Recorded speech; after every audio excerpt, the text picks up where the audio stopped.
All right, we are live. Welcome back to episode number 7 of Wired Differently. Can y'all believe we've been doing this for 7 weeks now already? Like, holy crap, when did that happen? Ah! All right. I don't know. Time isn't real, so. Fair.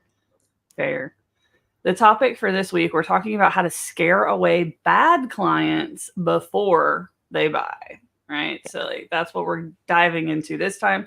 As usual, you've got me, Christina Hooper, your business design specialist. You've got Victoria Caldwell, your expert in people systems in your business, and mindset Melanie Branch, who, shocker, is dealing with mindset issues related to your business. So we're going to be diving into this topic today, and I will queue up our very first question. Y'all ready? All right. How can I adjust my marketing strategy to scare away bad fit clients?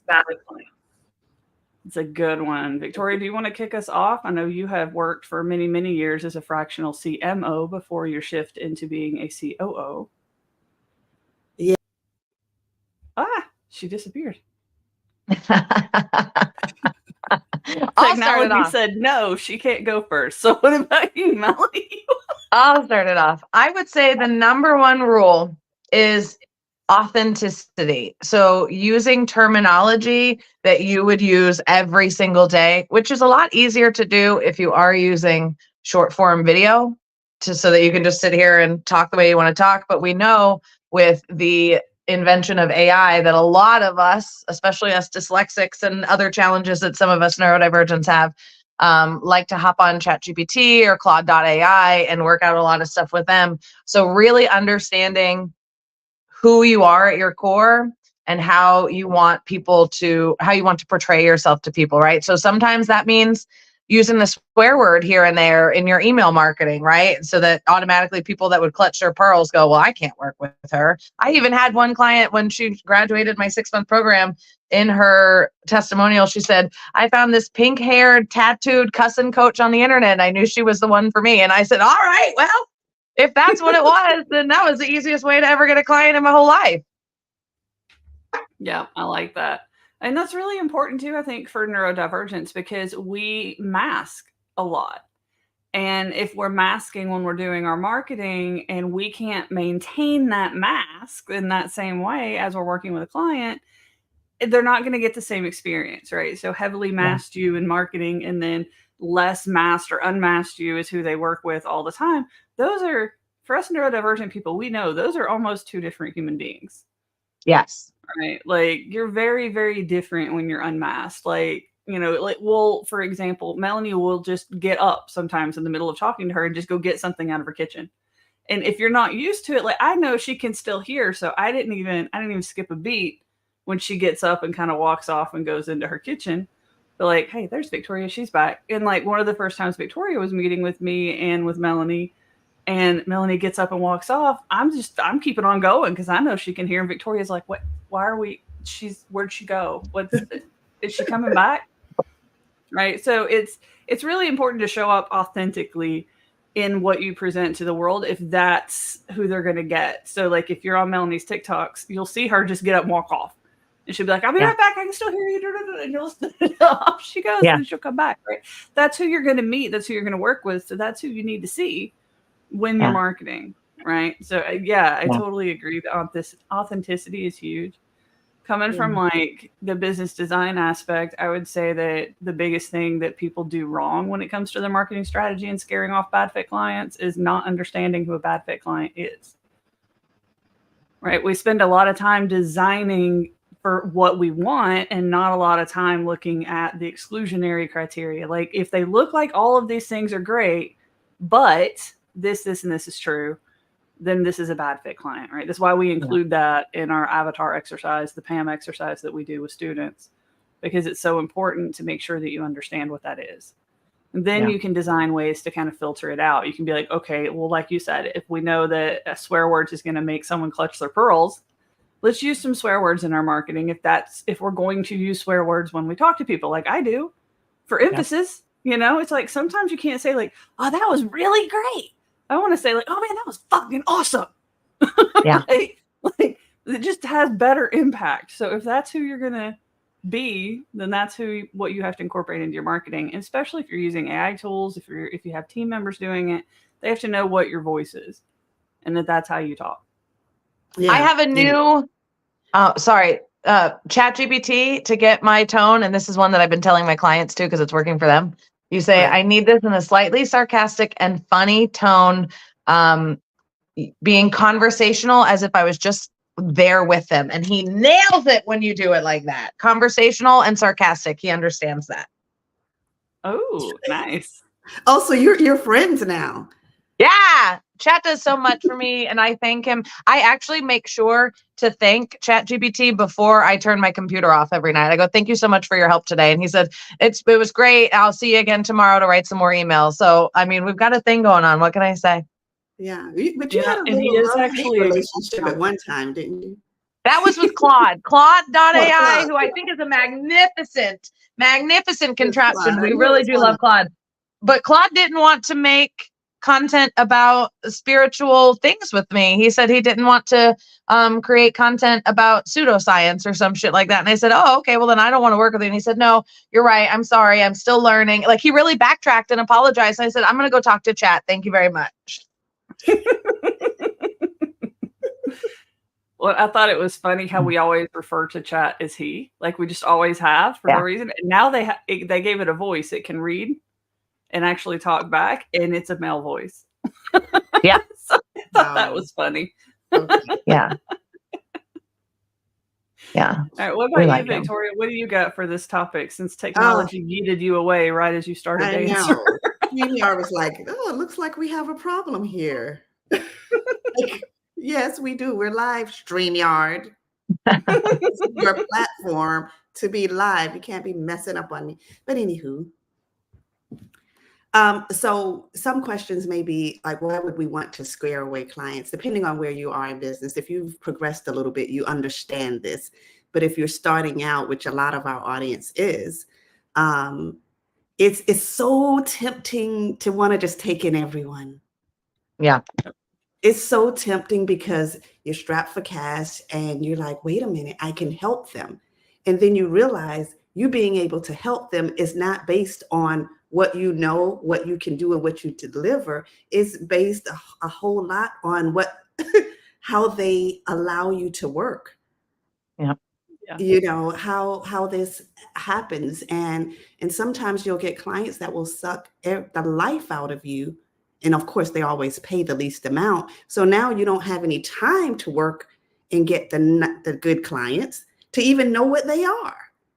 So there's going to be a balance in the beginning of even knowing there's some things like you mentioned, being authentic, knowing yourself enough to know, like, look, I curse, not me personally, but if this is what it is, you don't want clients who are going to, matter of fact, if you just don't want to just suppress yourself so much that you're not showing up as your true self. And then you're not happy.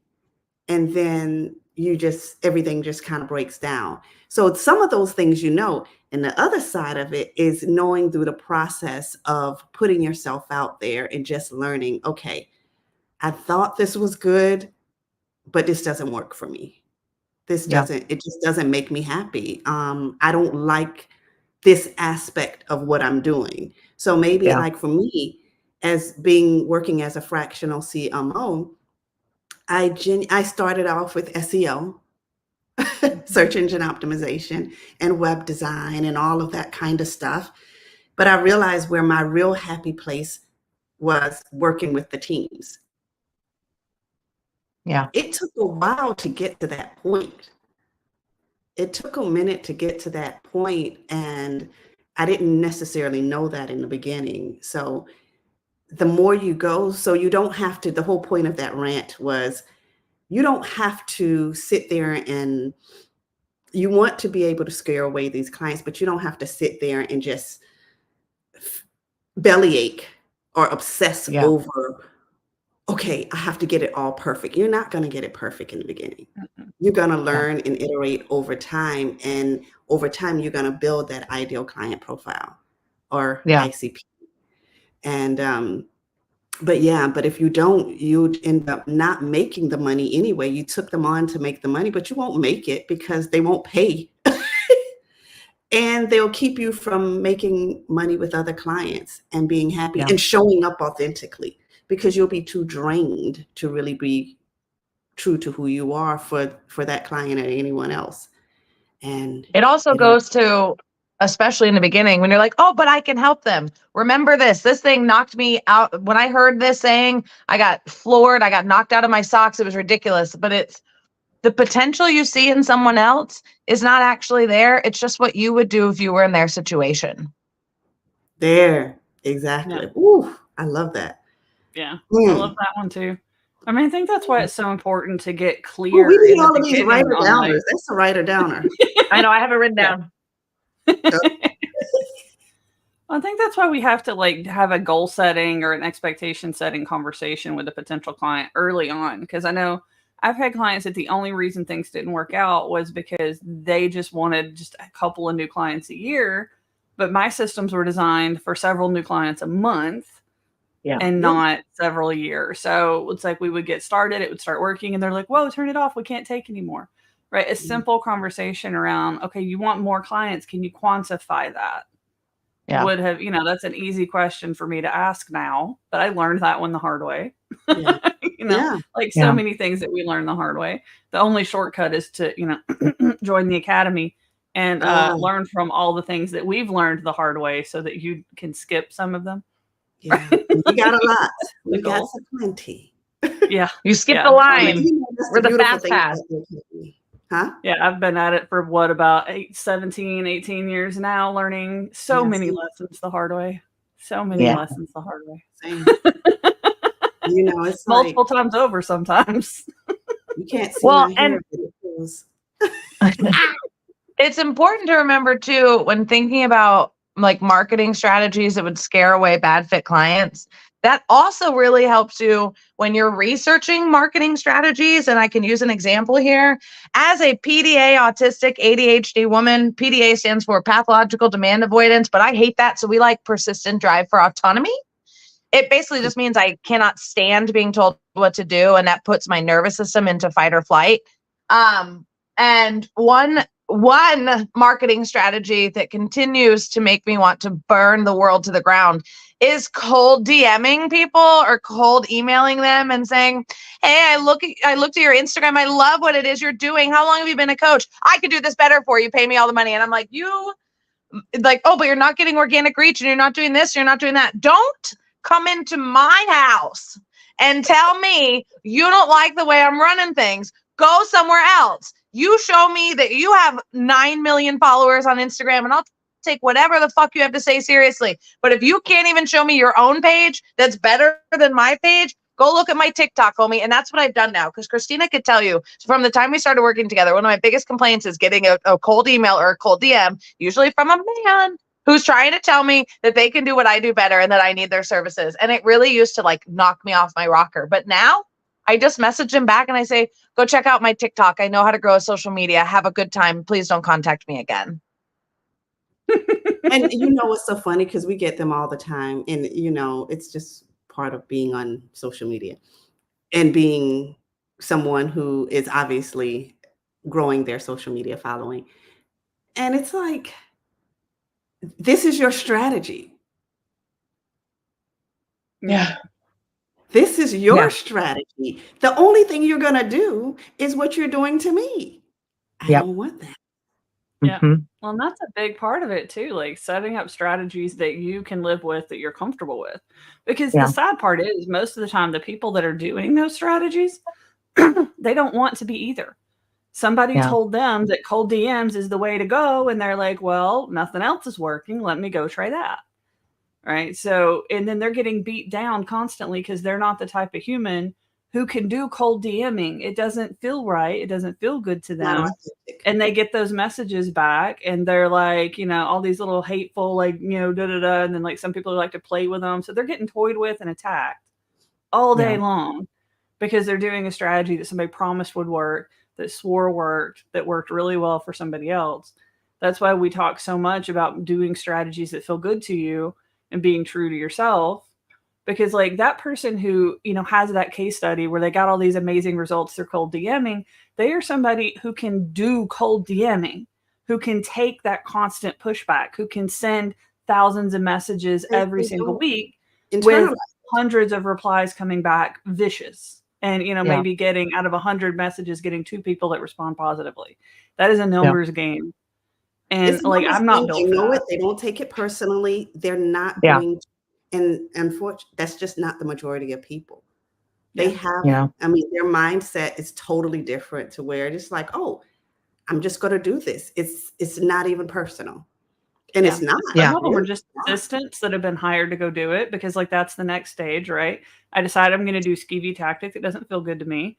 I set out and I go to do it. It makes me feel horrible, but it's supposed to work. So now we hire a VA to go do it on our behalf. So now it's not even us being a skeevy human. It's a VA being a skeevy human, right? And like, this is how bad marketing happens when we're doing stuff that's not in alignment with who we are and our personality and what fits. You know, like we set out at the academy starting to do the anti-offer. Like only buy if, don't buy if this is your situation. Like we're being very straightforward around, we don't want you here if this is what you're trying to do. But if this is you, then we can help. Right? So it's like finding something that really feels good to your brand. That's not going to feel right to some people. First step in this thing, really sitting down and deciding what you can at this point. Who am I authentically? What do I not? Your core values, your mission, all of that. What's your personality authentically? And then try to find marketing. Remember I told you back, and I say this all the time, that I kept hiring coaches to try to help me build my business, but they kept giving me the tactics that work for them, but none of them knew how to work with me in my authenticity. They just tried to make me minions of them because that's all they knew. And it worked for them, but it felt sleazy to me. And I was like, I can't do this. I won't do this. I'm not doing it. And I just said, nah, no, this is not for me. That happens in the mindset coaching world too, where I've had potential clients that I'm talking with or current clients that have graduated my programs.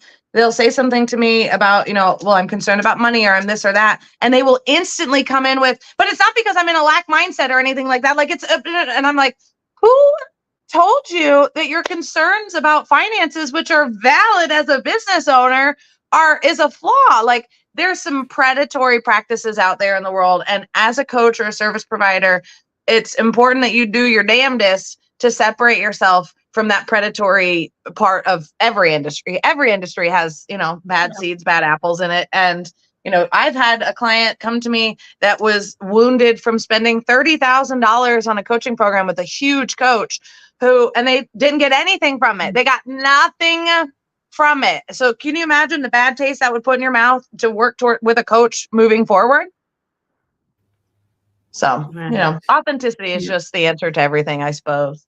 Yeah. So if you don't know who you are, figure that out, because if you don't, you'll figure it out in the process. And again, this is what the academy is about, not having to go through all of those years of messing up. These two would say something else, but but I'm staying authentic. And I love them, you know. And not having to make those same mistakes, just not having to do it. That's what, if I think about all the mistakes and money and it's like nobody tells you how lonely entrepreneurship is. Lonely. It's lonely, especially when you're transitioning from working at a muggle job. I was working in a restaurant for 5.5 years before I went full time with my coaching business. That's got a lot of people around. There's always something to talk about, always something to do, always something being asked of you. And then I went to, you know, waking up in the morning and getting the kids to school and going, all right, well, what are we going to do today? You know, like that can be very lonely, and it can make you even feel lonelier when you're joining masterminds or groups or coaching programs that are not filled with your flock of people. Right. Yeah. Well, and you're not getting that external motivation anymore. You don't have somebody telling you when you have to clock in, when to clock out. You don't have, people body doubling side by side, working along with you all day long. So you start discovering that you need different support mechanisms to get Yeah. stuff done. All right, I'm Yeah. going to move to our And even next if question. you've been I in realize we've business had for a that one for a minute. while, coming from California to South Carolina, in the area that I live in South Carolina, I was like, oh my gosh. Because in California, it's all Southern California, all entrepreneurship. Like Yeah. I'm constantly surrounded. There's conferences, there's entrepreneurs, there's everything there. And I come here and it's like, Nothing. and thankfully I had online communities that I was a part of. So I knew how to adjust, but I didn't adjust alone. I had to just get into more of my communities that, okay, I have the digital marketer communities that I'm a part of. And I was a part of those before, but I realized how much they supported me um, in the transition from just a a life Yeah. change. Is that what we call it? Yeah. Major life Major change. change and a move. And, it's that emotional support. Yeah, it's lonely. It can be if you don't have a community. So, and you can't, depend on, some family just doesn't always get it. No, No. no. Most of the It's time good they to have don't. people that understand and that you can be vulnerable with. Like that's really important Yeah. too. Like people where you can actually say the things that, are going through your head out loud and get support and get understanding. All those good things. Yeah. So looking at our next question that we've got here, we kind of hit on this a little bit, but I want to go into it like directly, like Ooh. common red flags to watch out for in potential clients. Now, this comes up every single time we do that avatar exercise with people and we get to that, like, why would we not work with somebody? We see some very common threads all of the time, right? Most of us prefer to work with people that are coachable, that are teachable, that will ask questions, that want answers. And so, uncoachable people is a huge red flag. If they're just like, no, this is what I want, this is my way, this is what I want you to do, this is how I want it. Unless you are working as an assistant or somebody whose job is to follow orders, then usually a big red flag is going to be somebody who won't listen, who won't respect you, who won't trust your strategy or ask questions or participate in the conversation. Yeah. And I think that comes on both sides, right? That comes on somebody who rejects all of your stuff, right? They're like, I am right. I know what's wrong. I know da da da. And then on the flip side, it comes with somebody who is like, okay, cool. Yeah, we can do that. And then no, they turn around and say no again. So it's like they appear coachable in the beginning and then they turn around, change their mind and be like, but I don't really, I didn't do that because I wasn't sure.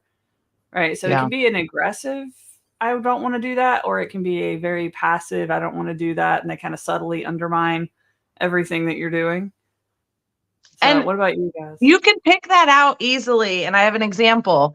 I watch a lot of TikTok and I get a lot of recipes, and just because I have a lot of tourist placements, I love my food. And in a recipe that has peanuts in it, right? You can go to the comments and you'll see there's two ways you can word it. One way is to say, what can I supplement the peanuts for? I'm allergic, right? So that's a nice way to just be like, hey, I can't eat that. What would you recommend? Would you recommend a walnut or anything like that? Or you can say, well, I can't eat peanuts, so eh. And you see it everywhere. Once you realize that there's two ways to view your challenges, you go, I'll work with the girl who says, what would you recommend to replace those peanuts if I can't have them? As opposed to the person who says, well, nope, your solution won't work for me because I can't have peanuts. It's like, oh, okay, that's fine. You're right. If you're so right about everything, then I can't teach you anything.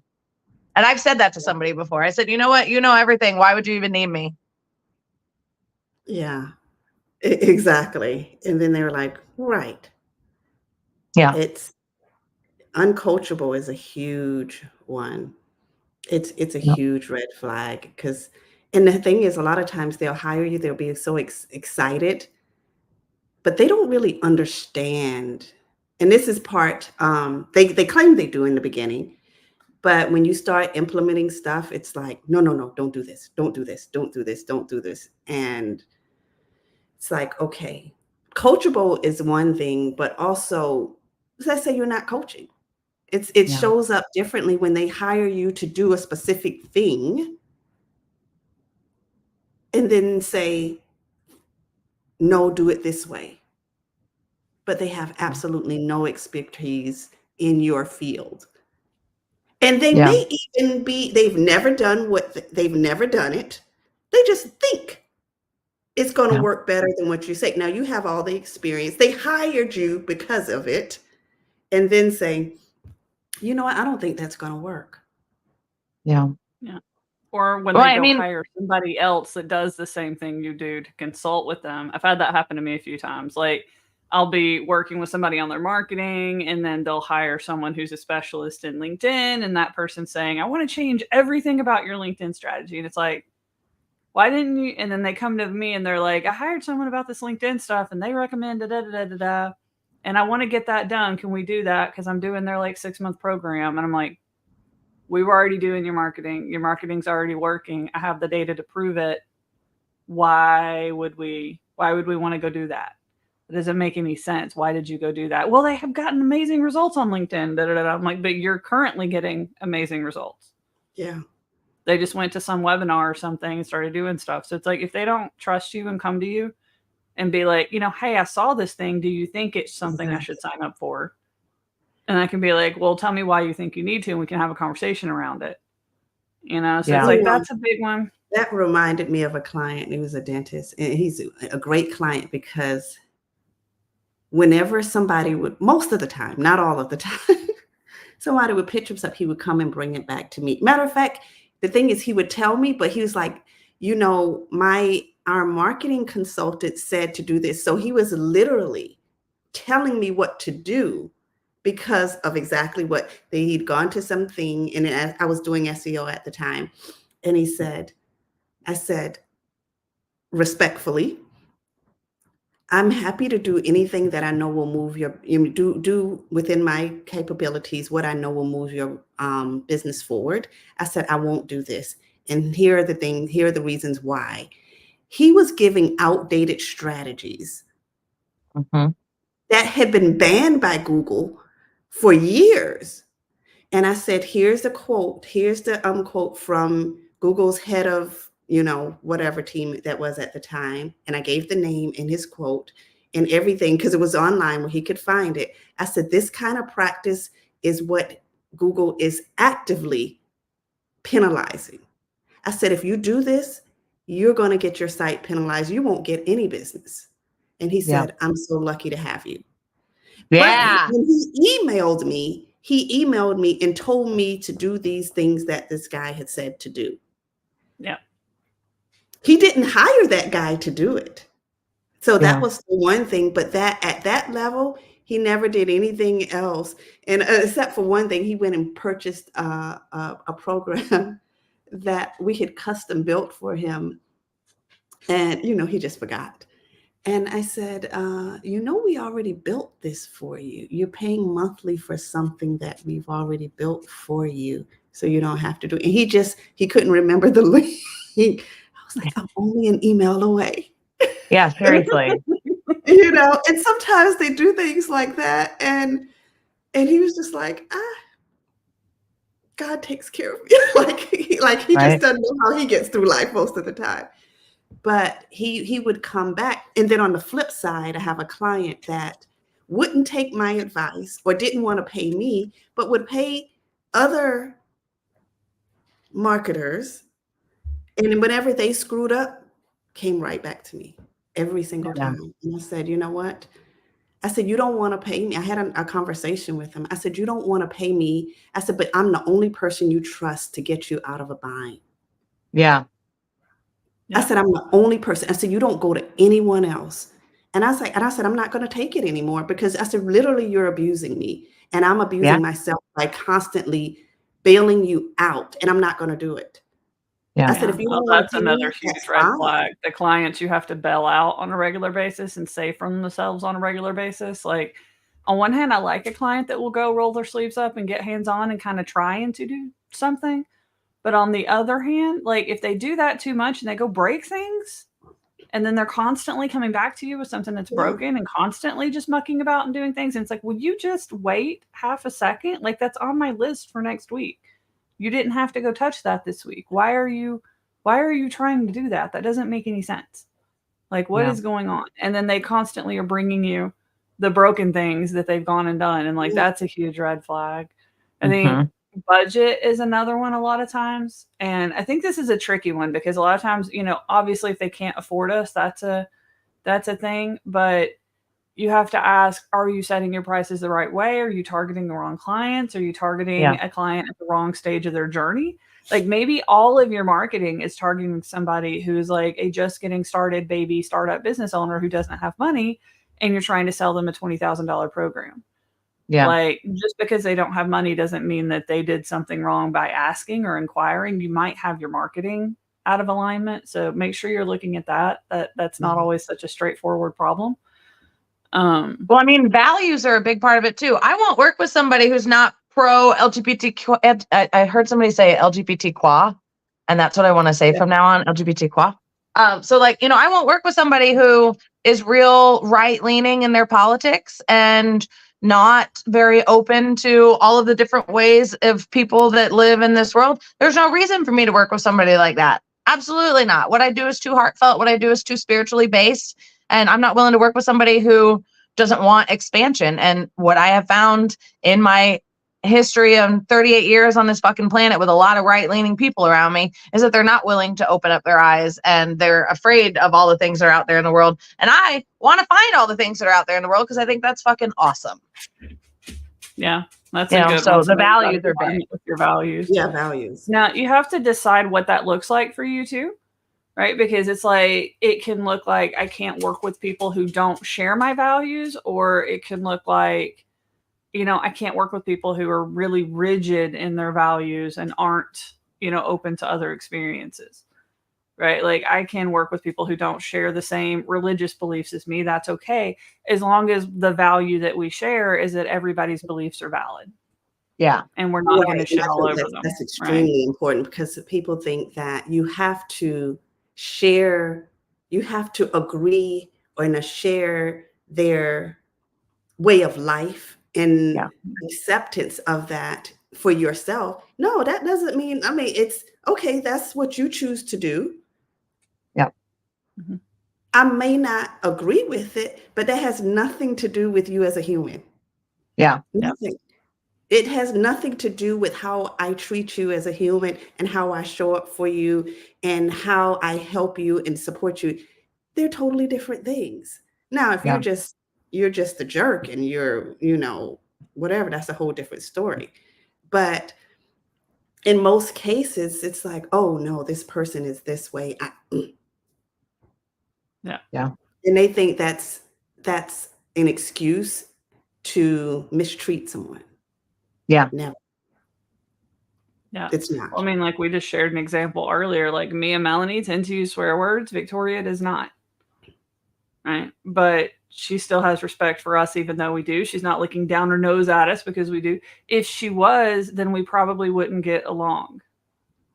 Right. It's like we respect her decision not to, and she respects our decision to.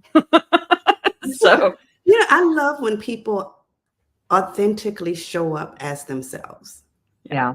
Because it's the same thing with bringing out the best in a person when you're working with a team and seeing them really come into who they are and using their gifts and just what it brings out and what it attracts and what it repels.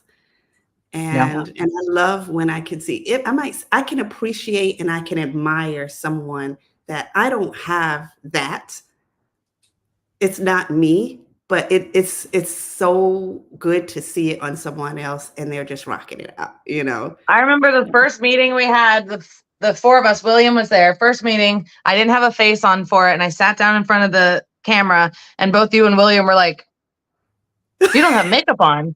And I went, I don't have makeup on. I didn't put eyebrows on for this one. Sorry. And you both were like, you look the same. Like you don't look like a different person without makeup on. And I was like, oh, I mean, sweet. Good to know. Excellent. But they're like, yeah, it doesn't change that much. And I was like, well, you know, I'm a visual stimmer, so I much prefer looking at this, but you know, this is where we are. But I remember you both like going, I was like, did they think that I didn't go anywhere without makeup on? Because it's rare, Yes. but I'm not afraid of being seen without it on. I just prefer when I have mirrors all over my home to look at this instead of, that. Yeah, because we had never seen you without makeup on. So it's like, oh. Yeah. Yeah. And I tell my clients that when we're in discovery calls, I go, listen, for my 6-month clients, I meet them as early as 8:30 a.m. and as late as 8 p.m., which will mean sometimes that I'm going to show up to our calls without a face on. And they're like, oh, no, I'm fine with that. And then I sit down in front of the computer and they go, oh. And I say, yeah. And I make TikToks without my face on when I'm going for my walks and my face would melt off. So I'll just not put makeup on that day. Absolutely. Do I prefer it this way? Yes. Yeah. But that goes back to the it's authenticity we were talking about earlier too, though. You'll show up without it in your marketing and in your calls. Yep. Yeah. And I think that's so good for those who are like afraid to get online because it's like, oh, I have to look perfect. Like for me, I'm not going to like me. This is it. This is no makeup. Now I might show up with makeup. I like makeup. I love makeup. I'm just too lazy to put it on every day. Yeah. And if that means I have to show up with makeup on to do it, then I'm not going to do it. Yep. I'm not going to do it. I'm not going to show up. So I need to be comfortable enough, barefaced. Yeah. And this is what you get. Absolutely. Yeah.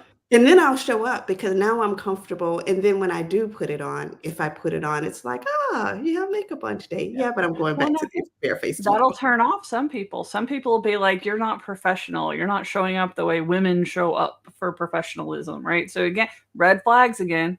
I think a lack of respect. So a lot of the stuff that we've just said, I think, is summed up in a lack of respect or like defaulting to this state of malice, right? If we're going to assume like I didn't answer your email for 2 days, that must mean something horrible is happening.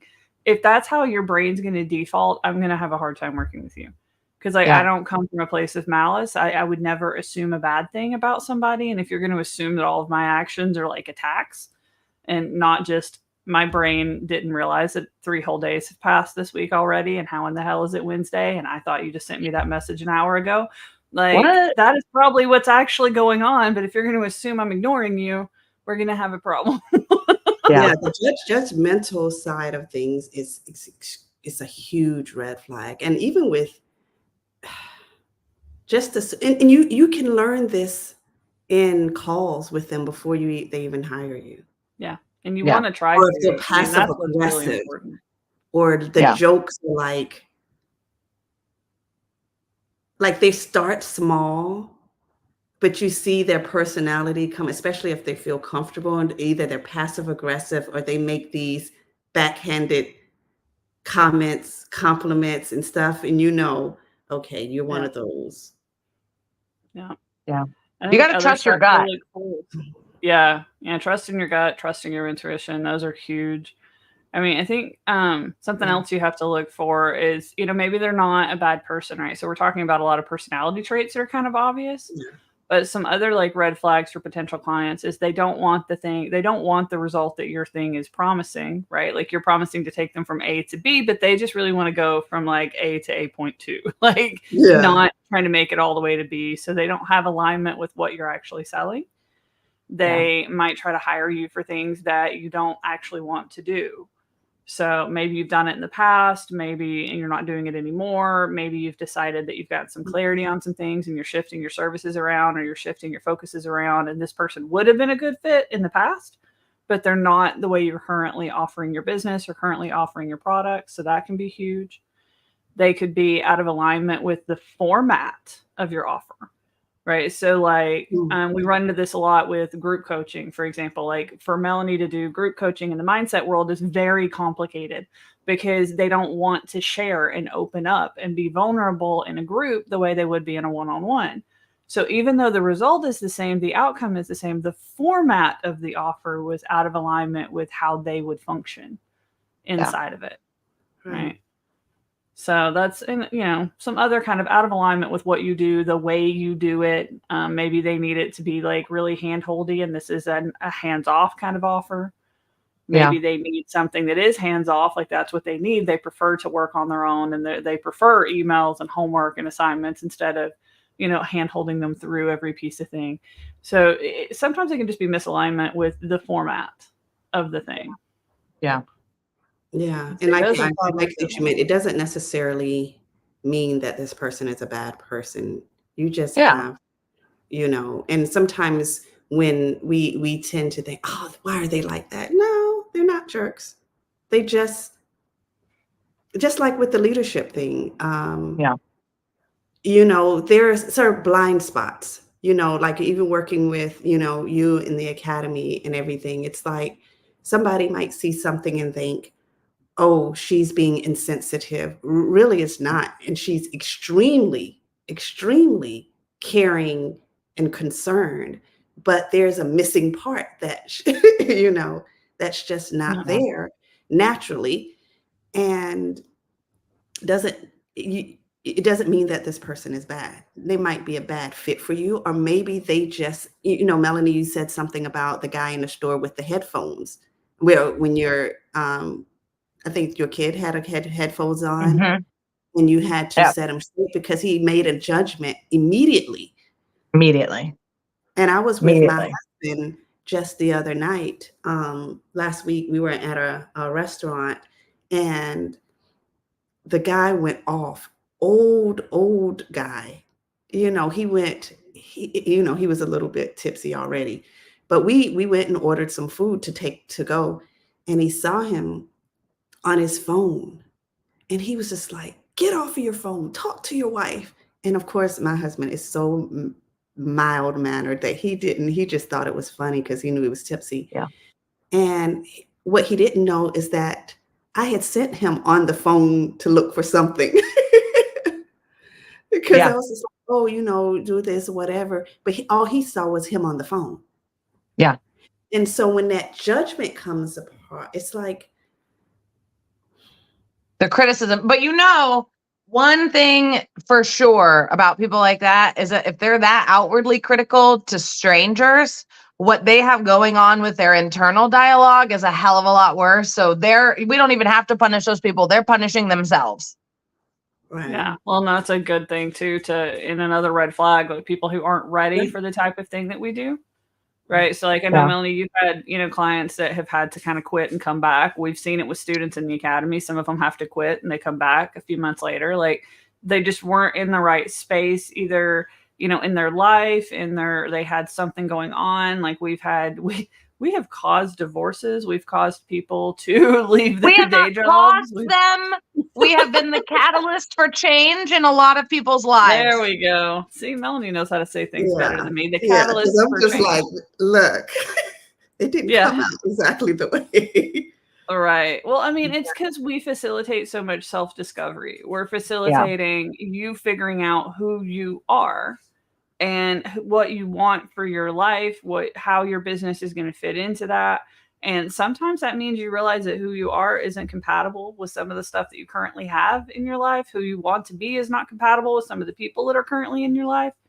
And, that has been a catalyst for some things. So we've had people that kind of have to take a break for a second. They're like, look, this is what I thought I wanted, but I don't have the support structure around me at home to pursue it right now. I need to do something different. So sometimes you have that kind of stuff going on. You have people who just aren't in the right place. They're not in the right frame of mind. They don't have the right support systems around them to take advantage of what it is that you're doing and how you need to do it. There's a lot of reasons why somebody could be a bad fit, right? Or a bad client for you, but not be a bad person. Exactly. Yeah. Which is why it's important to have someone else. Yeah, you want a network of people. Partnership is important. Like, you know what? We're not a great fit, but I know someone. And even when you're looking at your marketing, and you should be looking at, okay, how can I build partnerships with other people that, like what, Christina is brilliant at the business design stuff. Most of the stuff I'm doing, clients are already at a certain level. But I already wanted them to be able to, like, what do I do with these people who are genuine, they're passionate, they're mission, purpose driven, but I'm not the best fit for them. They're not ready Yeah. for what I can personally offer. Yeah. And what they need, I'm not a good fit for. I'm Yeah. not that person, but Christina is, you know, Melanie is.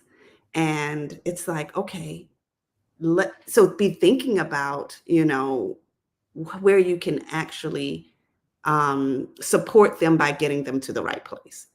Yeah. You know you have To good call it partners when you say something and they both respond with the exact same thought at the exact same time. I like to call it the I got a guy, right? So I encounter a lot of people who think that they want my coaching, but what they're actually best aligned for is therapy. So I have Mhm. in my back pocket 5 or 6 therapists who I really, really like, who I have relationships with, that I can be like, okay, well, let me introduce you to this person. Let me introduce you to that person, right? And that was one of the major breakthroughs that I had in life, because I hate networking. I hate the idea that we all just go to a place together to see how we can make money off each other. It just feels horrible to me. I hate it. But I now see why it's so valuable, is to go in there without the major expectations and go in there with the intention of growing your community in some way, shape, or form. Community. I see it as a way to, when I go networking, it's like I'm also hunting for people that I can like refer to other people that maybe I Yeah. can't. So Yeah. it's not only alignment, but a lot of it is, hmm, I like meeting people, and I'm just fascinated a lot of times with what people are doing and seeing them in their element. And that is a secondary thing. I'm like, I don't go in it with oh, I need to go here specifically to see how I can make money. That's never my mindset when I go. Yeah. A lot of times it just happens because when you're talking to people, that's what happens. But my mindset is either going to meet people, connect, and sometimes looking at how partnerships, like, oh, you know what? I met Christina, and it's like, wow, what she's doing and what she's putting together is exactly what I've been wanting to find for a lot of the people that come my way that I can't help. Yeah. Yeah. So I mean, that's part of it. It's understanding your target client, understanding what they need. Then you're able to go to these networking things and be like, look, this is what they need, but this is where I stop. Like, I don't want to do this. So you can actually talk to people, and you're not competing anymore. I think people are afraid to do this because your services get smaller, or it feels like your services get smaller. Like your scope of ability to help people is smaller than what you've done in the past. yeah. And that can feel pretty scary, but that means you stop competing with other people. Yeah. Right? Because, I mean, Melanie could try to expand her services to cover the therapy component, but she doesn't want to. So why should she? She's not going to be the most qualified at it. She doesn't enjoy doing it. So why would she be good at it? Right? Like, it's not like she couldn't be if she set her mind to it, but she doesn't want to be. Yeah. So it makes more sense for her to say, like, look, there's a point where I stop and somebody else picks up. Let me refer to them. And then flip side of that is you get to tell that person, this is where I pick up, where you stop. Yeah. Right. So it's a lot easier to pass clients back and forth when you're doing it that way. And it's better for the client. You're coming in from a client first perspective. You're like, this is what they need. This is what is going to serve them the best. And it's not me in these particular instances.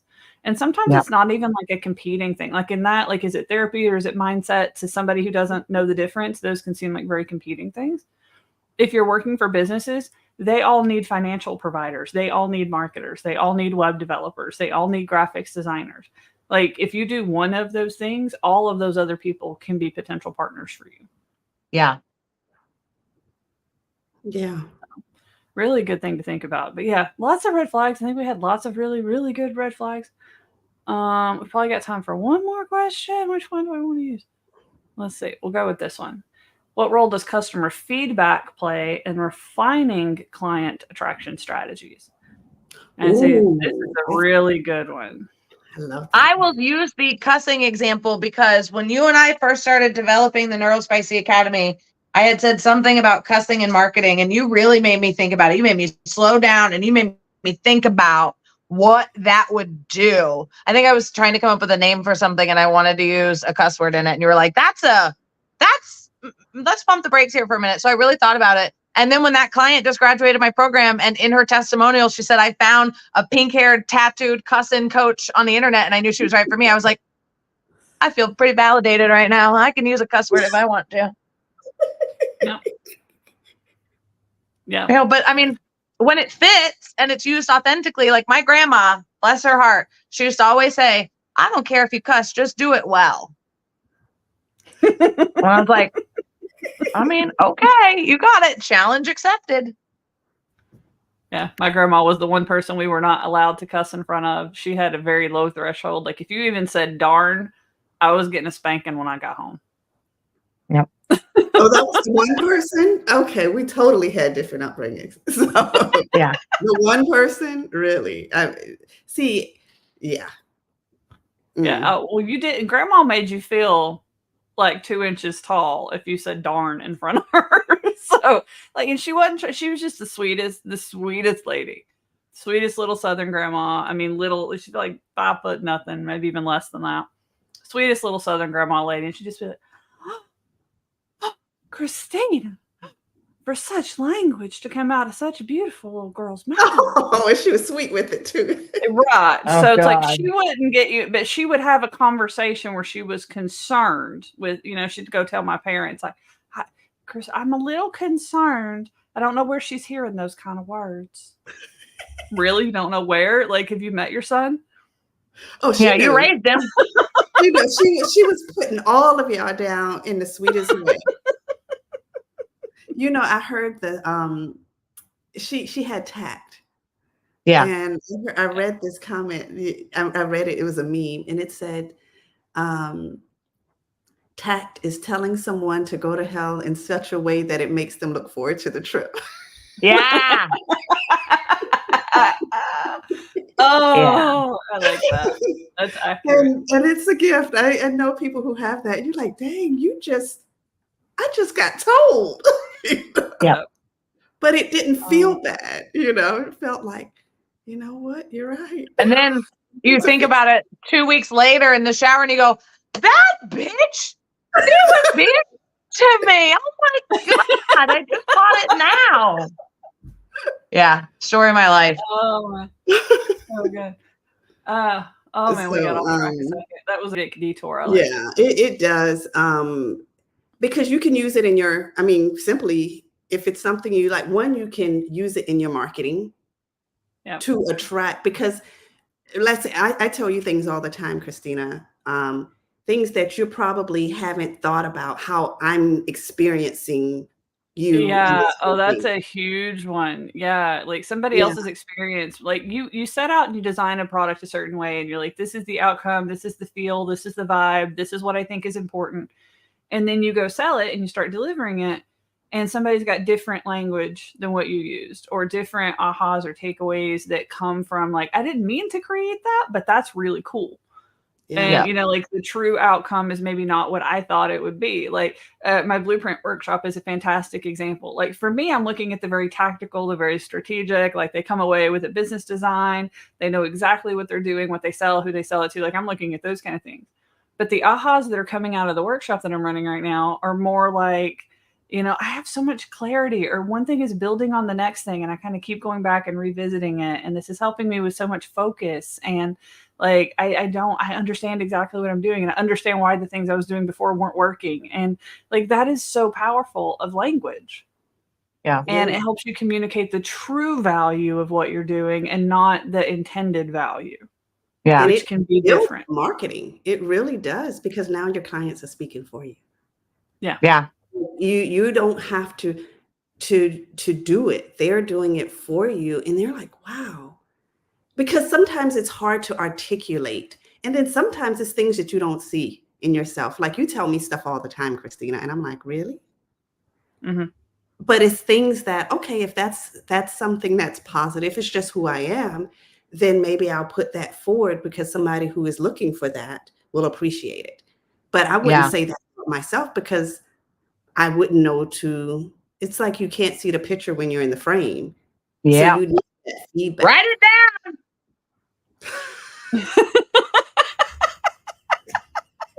I got it. We're special. Oh, that was great. Oh man. So yeah, It's a good one. I think it plays a huge role and a major role in just And giving there's you so many marketing ways to let copy them and literally language. speak for you. I know like you're talking more kind of like let them figuratively kind of speak for you, like using your client's language in your marketing, using their words, using their messaging, weave it into your marketing and sales, which is one way you can do it. You can literally get them to speak for you. You can have them create testimonial videos. Mhm. If you have a podcast, you can bring them on and interview them on your podcast and let them share their words. You can create affiliate programs where they can literally go sell your stuff for you and get a little kickback commission for it. Like there's so many ways that you can let your existing current happy clients speak for you, and it ends up working better, right? Because they Better. pass trust on to you where you're sitting here trying to be like, please trust me. I promise this is what I do. This is how it helps. This is how it works. You're just trying to create that trust. When somebody else can give it to you, it tends to work better. That's one of the things with partnerships too, because we're talking each other up all the time. We don't have to brag on how good we are. We get to talk about each other. And it's authentic. It's like, wow, like you're really like I'm Melanie, learning so much. And I'm like this, thank you. like going through the blueprint because I'm telling you, in the beginning is like it's genius, but it's crazy. There's a It's lot. crazy, it's big. It's a lot. When All you right, I go do have to through, go though, and I love you guys so much, but I gotta oh, go to this client call. But I'll see you around very, very soon. I love everybody watching too. Okay, Bye. bye. yeah, Yeah. it's crazy. And it's like going through the workshop, it's like, oh, now I mean, I'm at this point, and whether I want to admit it or not, um, I'm starting to see because I fight you on a lot of stuff. Not fight, yeah, I'm not fight, but I will push back. And then she's like, I'm not explaining things well, but going through the workshop, I'm like, now your vision, which is typical with creators, the vision is way up here. Yeah. And then not everybody, it takes a while for everyone else to catch up to that. But going through the workshop, it's like, oh, I see it now. Yeah.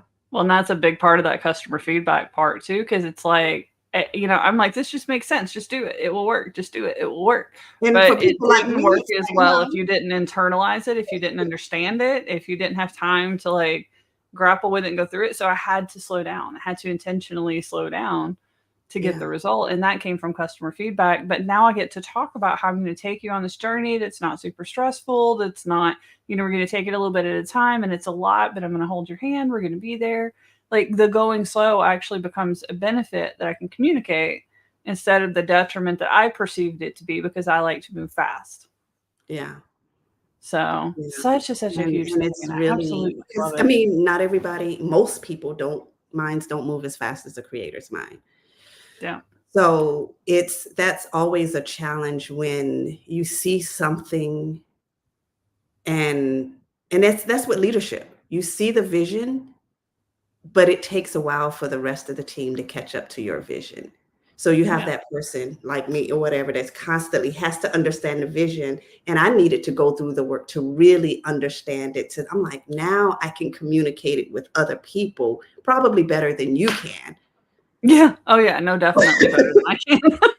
Probably better than you can because I get it now. But if I don't get it, it's like I get it, but I don't completely get it. I get the broad vision. I don't get the steps in between, betwixt in between. I don't know if that made sense, but it sounded funny to me in my head. Um, so yeah, I'm having a good time with it. I'm like, now I can articulate what this is doing, at least for me, and anchor that to something that I've struggled with. Yeah. Well, And I why think that's this is that's a big important part of because it is I making have sure you're pushed talking back, to people. and you would say, "No, this is this, that," and I'm like, I don't see it. Yeah. Or I see this and I see that, and now it's just starting to all come together. I'm like, "Oh." Yeah. Well, that's why you have to talk to humans. And like, even you've pushed me to intentionally ask people, like, as we're going through this workshop thing, you've had me ask people, like, what were some ahas? What were some Yeah, takeaways? What were some things that, how are you feeling? What's going on? Because a lot of times we don't ask those questions. We ask the more objective things And we think that our clients will tell us if they're feeling a certain way, if they're not liking something, but they won't usually. They won't. We have to prompt, we have to ask, and we have to make it okay for them to say bad things. We can't immediately be like, "Oh, I'm so sorry, and I didn't mean for that, and I wasn't trying to make you feel that way." And immediately going into that, you have to create a safe space for Yeah. somebody to It's like, share with oh, you I negative didn't see. feedback and positive. Yeah, and that's why I like the weekly because you can forget. Yeah. So when right after it is when it's fresh, it's like, "Ah, I need to post this now." Yeah. Lana like Williams sent me a whole list of stuff from his like ahas and like things that were epiphanies for him and some things he could try in his business and clarity. And it was really cool getting those kind of things. Like I love it. But I've also intentionally asked people, how are you feeling right now? Is this feeling stressful? Are you feeling overwhelmed? Do you feel like we're going too slow? Are we going too fast? Like, because it's not just about the tangible experiences, it's about the emotional ones and the mental ones. And like, are you feeling exhausted? Is this too draining? Is it, like it's a great day, but now you can't function for the rest of the week because I've like blown your brain out. That's a problem. we need to fix some things. So asking some of those types of questions can really help you. And as you're putting that stuff into your marketing, if that's not the experience that somebody's looking for, that scares them away, right? Yeah. Back to our main topic for this week's show. Now, I know we're at time, so kind of wrapping up for you guys here. I'm going to put the website up on the thing. We've talked about the Academy a lot, and normally I don't like to do like a hard pitch on something, but all the stuff that we've been talking about, we cover all of this in the Academy. It is the secret to getting where you want to go faster, easier, and with a greater chance of success, to skipping some of these issues, to not devoting years to bad fit clients and things that aren't in alignment with who you are and what you want to be. Like, if you have big, ambitious goals for your business, if you envision having a team of people helping you, being able to impact hundreds of lives, and you want to grow, like that's your mission, the Academy is for you. We have stuff there to help you make that journey. So head over to neurospicyacademy.com, and we hope to see you over there very soon and see you back here next week, same time, same place. Bring your questions, and we will help you move forward in your business. Until next week, guys. Bye. Bye.